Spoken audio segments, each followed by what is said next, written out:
Ashley, Medicaid Maverick. You gotta love it, unfortunately. I don't dress up for these videos. Traveled to another state for my son's surgeons.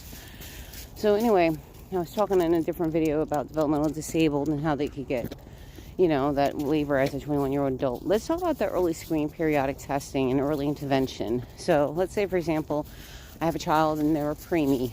Obviously, they're gonna need some physical therapy and speech pathology, possibly. A lot of developmental delays in that situation. Unless you happen to be one of the few lucky that everything just goes smooth. Never really happens, right? Or else we wouldn't be watching these videos. So they have this thing called early intervention. It's usually up to age 3. Sometimes some states like Tennessee will go up to age 5 as long as they're not in school, because you get physical therapy, occupational therapy, speech pathology through the school. So that 1, 2, 3 aspect will cover you when you have a special needs child being born early, or let's say, for example, they already know cerebral palsy from the get-go, because some cerebral palsy can be mild and won't involve that much oversight, but sometimes, unfortunately, they're in a wheelchair early on, maybe spina bifida, where you need a lot of physical therapy. So then comes the whole early screening, periodic diagnostic testing. Let's say, for example, autism, cerebral palsy again. So they need that roundabout care. Maybe they need a G-tube. Maybe they're nonverbal. They cannot go to regular daycare, so they need that extra special paid care. So that's where the early screening, periodic testing comes in. You could go through your local Department of Social Services. Sometimes it's through your home health department, but start with Social Services, because it should be just on the child situation, since that is an actual waiver. All early screens a waiver, early interventions a waiver. Those are based on medical needs.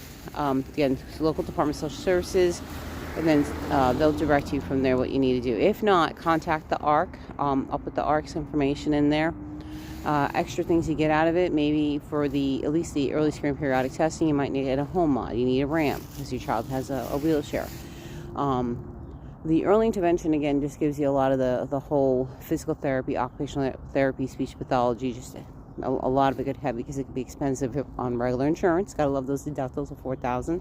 You can keep your commercial insurance on and leave it on as a secondary. The Medicaid, you will not be hit on that. And then I digress to the early screening, periodic diagnostic testing. So child under 21. They'll be having those extra special things. Maybe you need a special bed that zips up. In that case, you will need physical therapy. Doctors note, going to physical therapy, occupational therapy, they'll make the assessment and you go forward. Leave your questions and comments about that leave your questions in the comments, in the comment zone.